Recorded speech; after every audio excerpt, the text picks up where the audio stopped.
इस प्रकार पढ़ते हैं याकूब की पत्री पहला अध्याय 1 से लेके 4 पद।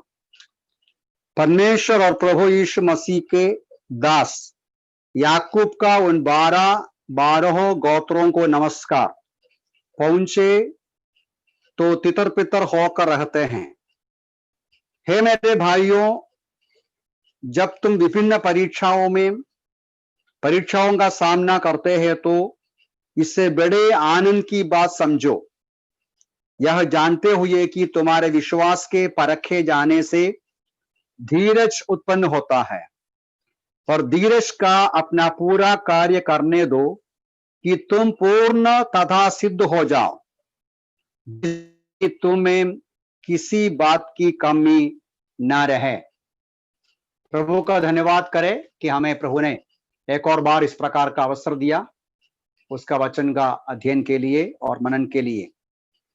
वर्तमान काल की परिस्थिति के ऊपर हम सब परेशान हैं, हम सब जानते हैं, मैं ज्यादा वर्णन करने का जरूरत नहीं। जैसा दिन प्रतिदिन आगे बढ़ते हैं, कितना संकट, कितना एंग्जाइटी, अनसर्टनिटी का हम सामना करते हैं। इन दिनों में जो प्रिय लोग हमें छोड़कर चले जाते हैं, बीमार होकर हॉस्पिटल में पड़े रहते हैं, जिसका काम नहीं, जिसको रोजी रोटी का कोई सुविधा नहीं, साधारण इंसान भयभीत होकर डरते हुए रहते हैं, ऐसी समय में हम बिताते हैं जीवन। ऐसा लगता है कि वर्तमान काल की परिस्थिति शायद पिछले कई सालों तक कई पीढ़ी के लोग अंदाज भी नहीं किया, ऐसा एक परिस्थिति से होकर हम सब बढ़ रहा है। ऐसे समय में ये मसीही विश्वासियों का सौभाग्य है कि हमें प्रभु का वचन है, हमारे लिए प्रभु का वचन तसल्ली देते हैं, आश्वासन देते हैं। ये जो वचनों में हम पढ़ते हैं, जेम्स अपने पाठकों के लिए आप पढ़ते हैं शुरू के पदों में तितर बितर हो गया हुआ विश्वासियों को लिखते हैं। तितर बितर हो गया हुआ विश्वासी मतलब वे है जो यहूदी बैकग्राउंड में से यरूशलेम में यीशु मसीह पर विश्वास किया हुआ यहूदी लोगों में से विश्वास किया। वो जो यहूदी लोगों में से विश्वास किया हुआ मसीह विश्वासी लोगों को बहुत कष्ट सहना पड़ा। वो बातें हम लोग प्रेरितों की किताब 8 अध्याय पढ़ते हैं और उसके अलावा 12 अध्यायों पढ़ते हैं। लगता है उस वजह से वो लोग तितर पितर हो गया। तितर पितर हो गया हुआ उन विश्वासियों को जेम्स या याकूब लिखते हैं। ये याकूब प्रेरित याकूब नहीं, उसको मार डाला, जो पढ़ते हैं प्रेरित 11-12 अध्यायों में। लेकिन ये जो याकूब है यीशु मसीह का भाई है। जब प्रभु यीशु मसीह जीवित थे, ये जो याकूब यीशु मसीह पर विश्वास नहीं करते थे, उनका भाई लोग उनका अविश्वास करते थे। लेकिन यीशु मसीह के मृत्यु के बाद ये लोग अपने भाई लोग प्रभु यीशु मसीह पर विश्वास किया और यीशु मसीह का मसीह के पीछे वो गया। ऐसा हम प्रेरितों का किताब पहला अध्याय में पढ़ते हैं। तो इन तितर पितर हो गया हुआ मसीह विश्वासियों को एनकरेज करने के लिए, उनको प्रोत्साहन करने के लिए ये जो पत्रिका में सारी बातें लिखते हैं। हमें मालूम है जब तितर पितर हो गया तो काम नहीं, घर नहीं, धंधा नहीं, जरूर कई प्रकार का संकट अनुभव करते हैं। ये जो तसल्ली देने के लिए लिखा हुआ वचनों में से वर्तमान काल का हमारी परिस्थिति में हमको भी तसल्ली मिलने का वचन है। ये जो पहला 4 पदों में खास तौर से वही बातें लिखा है। 4 मुख्य बातें उनको बताते हैं कि जीवन के कष्टों को, क्लेशों का सामना कैसा करना चाहिए। उन 4 बातों को मैं जल्दी जल्दी आपके सामने रखूंगा और बयान करूंगा। सबसे पहले ये है वर्स 2 में वो ऐसा कहते हैं, हे मेरे भाइयों, जब तुम विभिन्न परीक्षाओं का सामना करते हो, तुम विभिन्न परीक्षा के सामना करते हो, पहली बात हमें यह समझना है, परमेश्वर के लोग विभिन्न प्रकार का परीक्षाओं का सामना करते हैं। याकूब ऐसा नहीं बोलता तुम्हें परीक्षाओं का सामना करने का संभावना है, संभावना के रूप में नहीं कहा, तुम्हें बहुत सारी परीक्षाओं का सामना करना है, तुम करेंगे। उत्पत्ति से लेके हम लोग जब पढ़ते हैं हमें पता चलता है हर एक मानव जाति इस संसार में परेशानी उठाते हैं। पाप के वजह से श्रापित संसार में, पाप के वजह से श्रापित शरीर में हम रहते हैं। वेदना, आंसू, बीमारी, संकट, पसीना और मृत्यु का सामना करना पड़ता है। बहुत सारी परेशानी संसार के सभी लोग उठाते हैं, क्योंकि पाप के वजह से इस संसार के ऊपर श्राप आया, हमारा शरीर पापग्रस्त हो गया, कमजोरी से भर गया। इसके अलावा पवित्र शास्त्र बाइबल बताते हैं प्रभु के लोगों के ऊपर आने वाला विशेष प्रकार का संकट है। आपका समझ में आया? आम लोगों का संकट जो है, साधारण लोगों का संकट जो है, उससे अलावा प्रभु के लोगों को विशेष प्रकार का संकट उठाना पड़ता है। ऐसा क्यों, वो हम देखेंगे। पूरा बाइबल में संत लोग हमेशा कष्ट उठाया। अय्यूब का एक वचन मैं पढ़ना चाहा, वो ये है अय्यूब का 14वां अध्याय में ऐसा एक पद है, मनुष्य जो स्त्री से उत्पन्न होता है वो थोड़े दिनों का और दुख से भरा होता है। स्त्री से जो भी मनुष्य उत्पन्न हुआ सभी लोग बहुत परेशानी उठाते हैं। इसके अलावा प्रभु के लोगों को बहुत कष्ट उठाना पड़ता है। यीशु मसीह ने स्वयं कहा तुम्हें संसार में क्लेश होगा, तुम्हें संसार में संकट है, ऐसा हम पढ़ते हैं। प्रभु यीशु मसीह स्वयं कष्ट सहा, कितना दुखी पुरुष वो रहा। तो हम पढ़ते हैं पूरे वचन में संत लोगों को बहुत क्लेश होता है। इसके अलावा यीशु ने कहा मुझे वो लोग सताया, तुम लोग मेरा होने के कारण दुनिया तुमको सताएगा। तो देखिएगा 3 प्रकार का संकट हमें संसार में भोगना है या सहना है। आम लोग जो अनुभव करते हैं, मसीह लोगों का संकट जो है, और मसीह लोगों को विश्वास का कारण उठाने वाला सताना, या लोग हमको सताएंगे। प्रेरित पौलुस प्रेरितों के किताब 14वां अध्याय उसका 22वां पद में पढ़ते हैं, वे अपने सेवकाई के द्वारा बना हुआ कलीसियाओं में वापस जाकर विश्वासी लोगों को प्रोत्साहन देते हुए, उनको एनकरेज करते हुए क्या बोला, उधर लिखा है एक्ट्स 14:22 में, हमें बहुत सारा संकट से होकर स्वर्ग का राज्य में प्रवेश करना है। अब विश्वास में स्थिर रहना, बहुत ही कष्ट के द्वारा ही हमको प्रभु के राज्य में प्रवेश करना है। और एक जगह में पौलुस स्वयं कहता है हमें इसके लिए नियुक्त किया गया है, कष्ट उठाने के लिए हमको नियुक्त किया गया।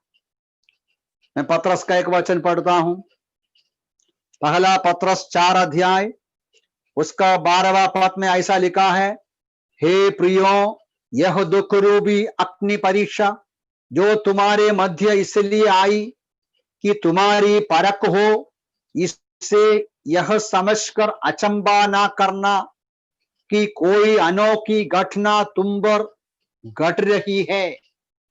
आपने देखा उधर लिखा है, हे प्रियो, यह दुख रूपी अग्नि परीक्षा जो तुम्हारे मध्य इसलिए आई कि तुम्हारी परख हो।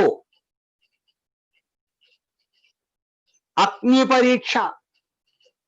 हे भाइयों, प्रिय लोगों, बहुत ही दुख देने वाला अग्नि परीक्षा से होकर जाते समय अचंबा ना करना, ये साधारण बात है। सभी प्रभु के लोग कष्ट उठाते हैं। अचंबा ना करना। जब कुरिन्थियों की पत्रियां पढ़ेंगे, बाद में देखेंगे हम शायद, अगली दूसरी कुरिन्थी में बार बार पौलुस पहला अध्याय में 4, 6, 11 बार बार उनके जीवन का कष्टों के बारे में लिखा है, उनके जीवन में सहा हुआ संकट के बारे में 11वां अध्याय में बड़ा लिस्ट दिया गया है। यारो, हमें इस बात को number 1, God's people, we need to understand, God's people face various trials. James अपनी पत्री में पाठकों को बोलते हैं, हे मेरे भाइयों, तुम विभिन्न परीक्षाओं का सामना करना पड़ेगा। विभिन्न परीक्षाएं, वेरियस ट्रायल्स। ये विभिन्न परीक्षाओं बोलेगा तो हमारे जीवन में आने वाले संकट अलग अलग प्रकार का है। शारीरिक परेशानी है, शरीर में बीमारी, शरीर में दुर्बलता, शरीर में कमजोरीपन, और उसके अलावा मानसिक समस्याएं, मन में टेंशन, निराशा, डिप्रेशन, एंजाइटी और तरह तरह के मन की वेदनाएं। हमारे खिलाफ लोग बातें करते हैं, हमारा बदनाम करते हैं, हमारे क्रिटिसिज्म करते हैं, हमारा बुरा बोलते हैं, फाइनेंशियल क्राइसिस होगा या ऐसी समस्या हमारे मन के अंदर उसका प्रभाव होता है। बाहरी रूप में परेशानी है, अंदर से परेशानी है। बाहर का लोग परेशानी देगा, अंदर का लोग परेशानी देगा। विभिन्न प्रकार का वेरियस काइंड्स ऑफ ट्रायल्स का हम सामना करना पड़ता है। ये बात देखकर अचंबा ना होना। उसके बाद याकूब क्या बोलता है, हे मेरे प्रिय भाइयों, जब तुम विभिन्न परीक्षाओं का सामना करता है, इससे बड़े आनंद की बात समझो। बड़े आनंद की बात समझो। जब विभिन्न प्रकार की परीक्षाओं से होकर चलते समय उस परीक्षाओं को कैसा सामना करना चाहिए? वेदना के बावजूद भी, शरीर में वेदना, मन में वेदना, ऐसे संकट के बावजूद भी हम आनंद के साथ, खुशी के साथ वो जो परेशानी का सामना करना चाहिए। याकूब कहते हैं, मेरे प्रिय भाइयों, जब आपके जीवन में कष्ट और क्लेश आते हैं, आप उसको खुशी से स्वीकार करना, बड़े आनंद की बात समझना चाहिए। बड़े आनंद की बात। So our response to troubles and suffering should be joy. Face it with joy or face it joyfully. पत्रस भी इसी प्रकार का शब्द लिखा है। पहला अध्याय में, पहला अध्याय उसका 6 पद को देखिए। पहला पत्रस उसका 6 अध्याय, उधर लिखा है कि इससे तुम अति आनंदित हो, भले ही तुम्हें अभी कुछ समय के लिए विभिन्न परीक्षाओं के द्वारा, पत्रस भी वही बात बोलते हैं, कुछ समय के लिए विभिन्न परीक्षाओं के द्वारा दुख उठाना पड़ा हो तो भी आनंदित हो। एक्चुअली पत्रस यहां ये जो रीडर्स के बारे में कह रहा है, यदि ध्यान से आप पढ़ेगा तो आपको पता चलेगा। पत्रस ये रीड करने वालों को बोलता नहीं, बल्कि ऐसा बोलता है, पत्रस भी तितर पितर गया हुआ लोगों को लिखता है। बोलता है कि तुम्हें मिला हुआ उद्धार को समझते हैं, उस उद्धार के वजह से तुम बहुत प्रकार के कष्टों के बीच में भी आनंदित होते हैं, विभिन्न परीक्षाओं के बीच में, दुख के बीच में आनंदित होते हैं। वो आनंद के बारे में 9वां पद देखिएगा, उधर लिखा है, मेरे ख्याल से 8वां पद का अंतिम में है, अनस्पीकेबल जॉय ऐसा एक शब्द है। ऐसे आनंद से 8वां पद का अंत में है, ऐसे आनंद से आनंदित होते हैं जो वर्णन से बाहर महिमा से परिपूर्ण हो। मेरे प्यारे भाई बहनों, मुझे आपसे ये कहना है, या प्रभु का वचन हमें ये सिखाते हैं, आप और मैं जीवन में कठिनाई का सामना करते समय आनंद के साथ करना है। ये आनंद के बारे में लिखा है, अनस्पीकेबल जॉय, इनएक्सप्रेसिबल जॉय, जो आनंद का वर्णन नहीं कर सकता। ये कौन सा आनंद है? संसार के लोगों को कष्टों में आनंदित होना बहुत मुश्किल है। दाऊद इसलिए लिखा है, मेरे अंदर परमेश्वर ने इतना बड़ा आनंद दिया है, जो बाहर के लोगों को दाखमधु बढ़ते हैं, अनाज बढ़ते हैं, उससे ज्यादा आनंद मेरे अंदर है। प्रभु के लोगों का आनंद मनुष्य दिया हुआ आनंद नहीं। प्रभु के लोगों को मिला हुआ आनंद पैसा के ऊपर आधारित नहीं, तंदुरुस्ती के ऊपर आधारित नहीं, परिस्थिति के ऊपर आधारित नहीं। इसलिए हम तंदुरुस्ती जाएगा तो भी आनंदित हो सकते हैं, इसलिए हम परेशानी के बीच में भी आनंदित हो सकते हैं, इसलिए हम पैसा नहीं है तो भी आनंदित हो सकते हैं, क्योंकि मसीह विश्वासी का आनंद परमेश्वर हमारे अंदर पवित्र आत्मा के द्वारा दिया हुआ ईश्वरीय आनंद है। इसलिए वो आनंद वर्णन के बाहर का आनंद है, अति आनंद है, inexpressible, unspeakable Joy, full of glory, महिमा में आनंद है।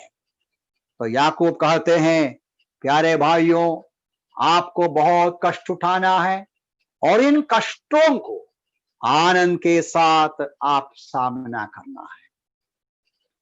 हम लोग वर्तमान काल की परिस्थिति में फिर से याद करता हूं, संसार के बहुत सारे लोगों को आनंद और हिम्मत नहीं रख सकता है। शायद हम भी विश्वास में कम रहेगा तो हम भी डर जाएंगे, स्वाभाविक है, मनुष्य के रूप में डर जाएंगे। लेकिन ये इस प्रकार का ईश्वरीय आनंद हमारे अंदर है, तो एक विश्वासी के रूप में हमारा कर्तव्य, हमारा सौभाग्य और हमारा अनुभव है कि हम आनंद के साथ कष्टों का सामना करें। जब हम लोग प्रेरितों की किताब को पढ़ते हैं, 5वां अध्याय में खास तौर से 541, वहां लिखा है, प्रेरितों को यहूदी लोग धमकी देते हैं, उनको मारते हैं, उनको सताते हैं। वहां लिखा है, मार खाने के बाद कैसा वापस गया? मार खाने के बाद आनंदित होकर वो वापस गया। मसीह के नाम में कष्ट उठाया, इसमें खुश होकर वे चलेगी। हम लोग प्रेरितों की किताब में और आगे पढ़ते हैं, 16वां अध्याय में पौलुस और सीलास और प्रभु के लोगों को फिलिप्पी में बहुत सताया, खोड़े से मारा, उनको जेल में डाला। केवल जेल में नहीं, उनका पांवों को बांध के रखा, उनको बिल्कुल आजादी नहीं, उनको हिल नहीं सकता, उनको मारा, उनका पूरा शरीर घावों से भरा हुआ है, वेदना जरूर है, लहू बह रहा है। आधी रात को वे क्या किया? रोया, कड़वापन की बातें कहा, कुटकुटाया नहीं। प्रभु के दास लोग आधी रात को गीत गाकर परमेश्वर की महिमा किया। परमेश्वर का लोग संकट और क्लेश के बीच में आनंद के साथ तो सामना किया। उसका परिणाम हम वहां पढ़ते हैं। मैं उधर उधर अभी जाता नहीं, लेकिन पुराने नियम में एक पोर्शन है, वो पढ़ना बहुत अच्छा है। हम लोग कितने बार वो पढ़ते हैं। वो वहां लिखा है किस प्रकार संत प्रभु के लोग हबक्कूक का पुस्तक में हम इस प्रकार पढ़ते हैं। हबक्कूक पहला अध्याय में उसको कंफ्यूजन था, परमेश्वर कहाँ है, मनुष्य कितना गंदे काम करते हैं, प्रभु चुप रहते हैं। और दूसरा अध्याय में वो प्रभु के सामने जाकर प्रार्थना किया। तीसरा अध्याय में बताता है कई बातें, अंतिम भाग में पढ़ता हूं। जीवन की कठिनाई और क्लेश को देखते हुए हबक्कूक क्या बोलते हैं, देखिएगा, पढ़िएगा। हबक्कूक का पुस्तक 3 अध्याय 17-18 पर। Book of Habakkuk 3:17 and 18। चाहे अंजीर का वृक्ष ना फूले, ना दाखलताओं में फल लगे, और जैतून वृक्ष फल न दे, खेतों में अनाज उत्पन्न ना हो, शालाओं से भेड़ बकरियां जाती रहे, थानों में गाय बैल ना रहे। देखिए, उन दिनों के अनुभव में हबक्कूक अपने जीवन में आने वाला कठिनाइयों का एक रूपरेखा देते हैं। मैं फिर से पढ़ता हूं। अंजीर का वृक्ष ना फूले, अंदाज किया कि अंजीर का वृक्ष में सही समय पर फल आएगा, फल नहीं आया। ना दाखलताओं में फल लगे, दाखलता फल नहीं दिया। जैतून वृक्ष फल नहीं दिया, खेतों में अनाज उत्पन्न नहीं हो गया। देखिए, सब कुछ विरुद्ध है, सब कुछ खिलाफ है। और उनके भेड़शालाओं से भेड़ बकरियों का नुकसान हो गया। और पढ़ते हैं थानों में गाय बैल ना रहे। कितना नुकसान, कितना क्लेश। फिर क्या बोलते हैं, इतना हो गया तो भी मैं क्या करूंगा? 18 पद में, फिर भी यहोवा के कारण मैं आनंदित रहूंगा। फिर भी मैं यहोवा के कारण आनंदित रहूंगा, अपने उद्धारकर्ता के कर्ता परमेश्वर में मगन रखूंगा। प्यारे भाई बहनों, जेम्स चाहते हैं, याकूब चाहते हैं, आप और मैं ये समझना है, कठिनाइयों का सामना करना पड़ेगा। कठिनाइयों के बीच में हिम्मत नहीं छोड़ेगा, आनंद के साथ कठिनाइयों का सामना करेगा। नंबर 3 पर जाएंगे। तीसरी बात, वही पद को देखिए ध्यान से। 3 पद, बड़े आनंद के साथ कष्ट और क्लेश का सामना करना है तो क्या चाहिए? यह जानते हुए कि तुम्हारे विश्वास के परखे जाने से धीरज उत्पन्न होता है। यह जानते हुए, यह जानना है।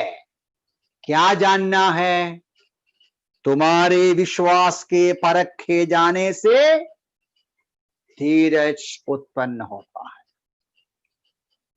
यहां लिखने वाले का मतलब यह है, सारांश में हमें समझना है। क्या समझना है? जीवन में अपनी परीक्षा, जीवन में कठिनाइयों का कुछ उद्देश्य होता है।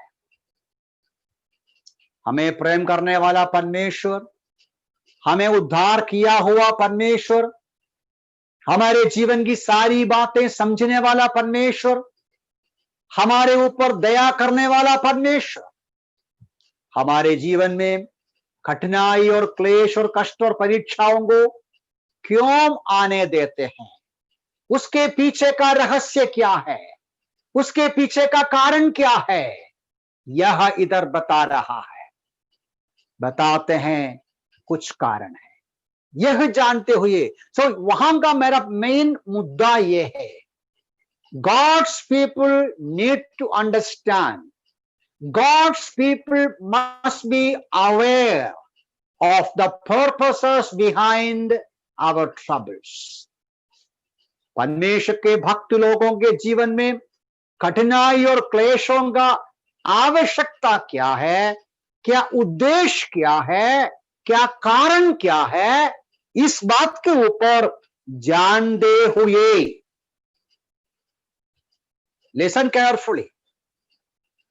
The first thing he said, God's people must remember, realize, understand. We all need to go through a lot of troubles. Face it with joy. Well, how to face it joyfully? आनंद के साथ कष्टों का सामना करना है तो तीसरी बात यह है, we need to understand the purposes behind our sufferings. यहां जेम्स 2-3 बातें कहते हैं, लेकिन मैं वचन के अलग अलग जगह में बहुत सारी बातें लिखा है।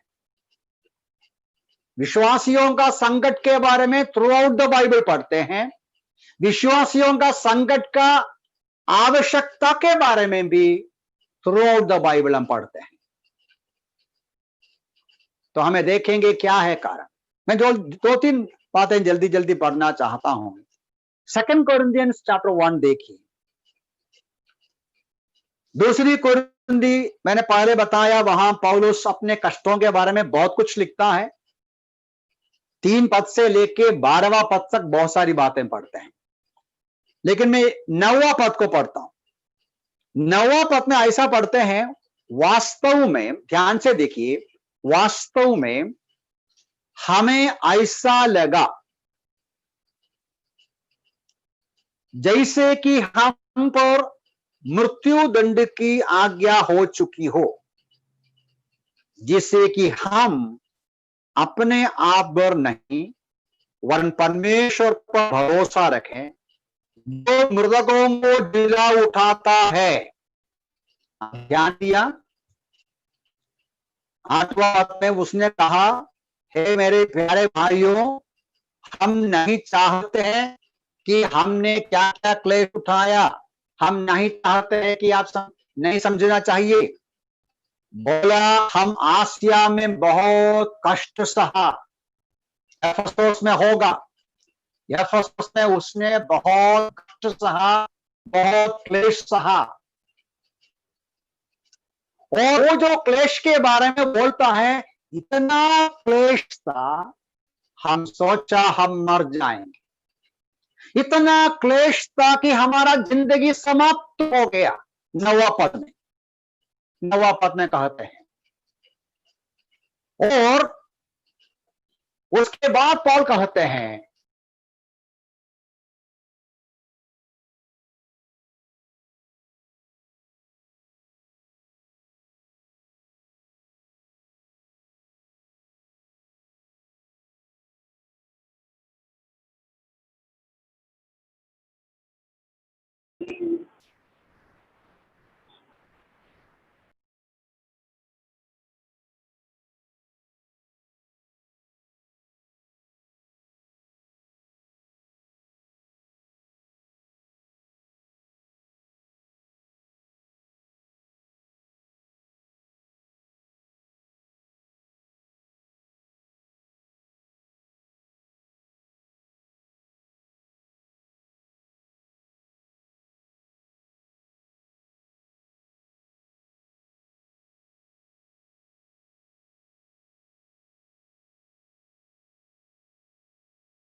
is it okay?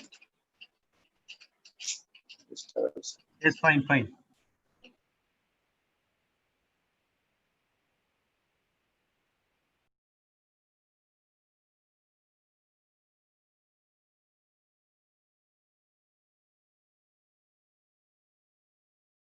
Uncle, please unmute.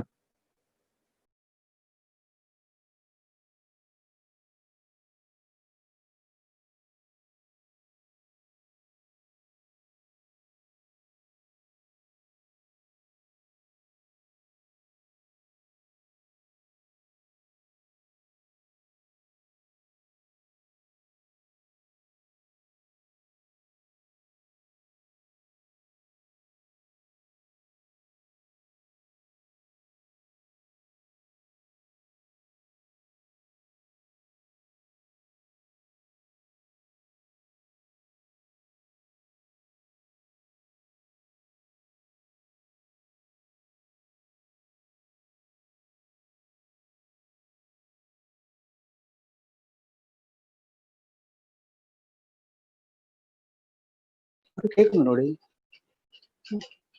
मेरा कहने का तात्पर्य यह है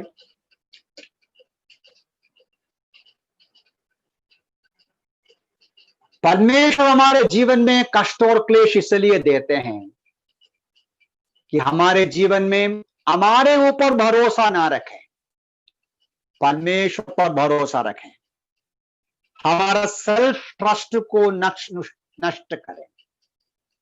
स्वाभाविक रूप में जब हमको लगता है मैं तंदुरुस्त हूं, मुझे बीमारी नहीं आएगा, मेरे पास पैसा है, मुझे कोई परेशानी नहीं आएगा, मेरे पास नए तो सुविधाएं हैं, इसलिए मुझे संकट क्लेश नहीं आएगा। जब ऐसा हम भरोसा करते समय प्रभु के ऊपर हमारा भरोसा कम होता है। ऐसा भरोसा कम होते समय हमारे विश्वास में हम कमजोर हो जाते हैं और प्रभु हमें कठिनाई का सामना करना पड़ते हैं कि हम परमेश्वर पर ही भरोसा रखें, परमेश्वर पर ही हम भरोसा रख पाए। तो परमेश्वर God allows sufferings in our life to break our self trust, to destroy our self confidence. हमारे स्वयं पर जो भरोसा है उस भरोसा को नाश करने के लिए परमेश्वर हमारे जीवन में कठिनाई और क्लेश देते हैं। उसके अलावा और भी हमारे जीवन में परमेश्वर क्लेश देने का इस क्लेश का अनुभव हमारे आने से परिणाम है, वो इसका 4 पद से लेके नीचे लिखा है। 10 पद में 4 पद में सब लिखा है, वो मैं सारांश बोल के आगे बढ़ता हूं। पौलुस कहते हैं, देखिए 4 पद को देखिए, हमारे सब क्लेशों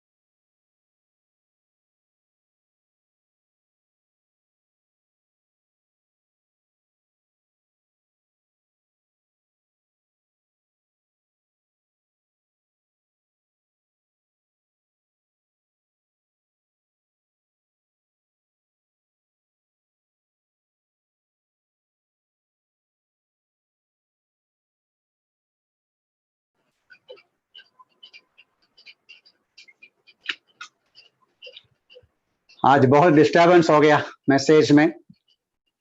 okay, no problem, it's my problem, it's our problem.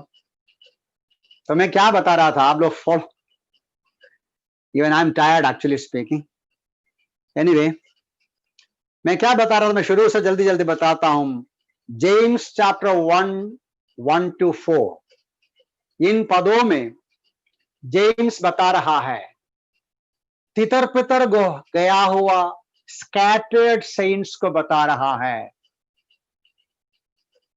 मेरे प्यारे भाइयों, विभिन्न प्रकार का कष्टों का सामना करना पड़ेगा और उन विभिन्न प्रकार का कष्टों को आनंद के साथ सामना करना है।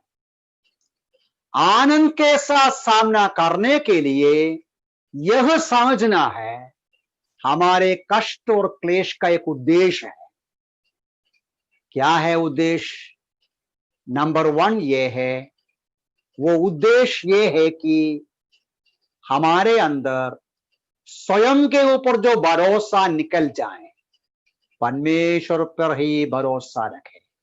जो मृतकों को जिलाते हैं, जब हमारी आशा चले जाते हैं, जब देखिए आज का कंडीशन आप देखिएगा, मनुष्य जाति का ज्ञान हार जाता है, मनुष्य का ताकत हार जाते हैं। आपके पास पैसा हो, आपके पास बुद्धि हो, आपके पास ज्ञान हो, आपके पास क्षमता हो, ये कुछ भी मनुष्य को कोरोना के ऊपर बचाता नहीं। ईश्वर ही मदद करेगा। ये पहचान हमको होना है। इसलिए परमेश्वर ऐसी अनुभव से लेके जाएगा। स्वयं के ऊपर भरोसा ना रखे, संपत्ति के ऊपर भरोसा ना रखे, और अपने प्रिय लोगों के ऊपर भरोसा ना रखे। ये सब व्यर्थ है। प्रभु पर ही भरोसा रखना है। मैं आगे बढ़ता हूं। ये जो दूसरी कुरिन्थी पहला अध्याय 4 से लेके पढ़ते समय आप अपना बाइबल में देखिए। मैं बोलकर आगे जाता हूं। पौलुस बोलते हैं, there is another reason why we suffer. हम कष्ट उठाने से आपका फायदा होता है। हमारे कष्ट और क्लेश के द्वारा तुम लोगों को फायदा कैसा होगा? 2-3 प्रकार है। जब हम कष्ट सहेगा, हम कष्ट सहने वालों को तसल्ली देने के लिए हम शक्तिशाली बन जाते हैं। गरीबी अनुभव किया है तो गरीबों का समस्या जानते हैं।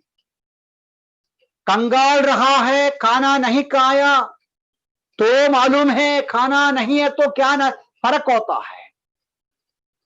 परमेश्वर अपने ज्ञान में, बुद्धि में हमको क्लेश और संकट का सामना करना देता है। दूसरों को तसल्ली दे, हमारे द्वारा दूसरों को अच्छा सेवा मिले, दूसरों को आश्वासन का वचन मिले। उसके अलावा एक और कारण है, एक और बात है। विश्वासी लोग, अन्य लोग एक भाई का कष्ट क्लेश देखते समय दूसरों के लिए सबक मिलता है। वो भाई कष्ट में कैसा रहा, कष्ट का सामना कैसा किया, वो सबक देता है, चुनौती देता है, लेसन्स देता है, एक एग्जाम्पल देता है। तो परमेश्वर कई बार प्रभु के लोगों के जीवन में कष्ट और क्लेश आने देते हैं कि हमें और ज्यादा दूसरों के लिए यूजफुल वेसल बनाएं, या हमारे द्वारा दूसरों को सबक मिले, एग्जाम्पल मिले और नमूना मिल जाए। और एक बात, पौलुस फिलिपियों की पत्री में, जब आपको पता है फिलिपियों की पत्री में पौलुस बार बार लिखते हैं खुश रहो, खुश रहो। आपको मालूम है वो वचन कितना बार वो लिखता है, खुश हो जाओ। जेल में से लिखा है। जेल में से फिलिपियों को लेटर लिखते समय पौलुस लिखते हैं, मैं आनंदित हूं, मुझे इस शरीर से निकलकर प्रभु के साथ जाना है। मुझे जीवित रहना प्रभु है, मरना लाभ है। कष्ट और क्लेश के बीच में हमारी आशा भरपूर हो जाता है। कष्ट और क्लेश के बीच में हमारे अंदर आशा बढ़ जाते हैं। ये जो दूसरी कुरिन्थी 4 अध्याय में पौलुस अपना परेशानी बताते समय एक शब्द ऐसा बोलता है 17वां पद में, क्योंकि हमारा पल भर का यह हल्का सा क्लेश ऐसी चिरस्थायी महिमा उत्पन्न कर रहा है जो अतुल्य है। हमारी दृष्टि उन वस्तुओं पर नहीं जो दिखाई देती है, पर उन वस्तुओं पर है जो अदृश्य है। क्योंकि दिखाई देने वाली वस्तुएं तो अल्पकालिक है, परंतु अदृश्य वस्तुएं चिरस्थायी है। संकट और क्लेश हमारे अंदर एक विचार देगा, ये संसार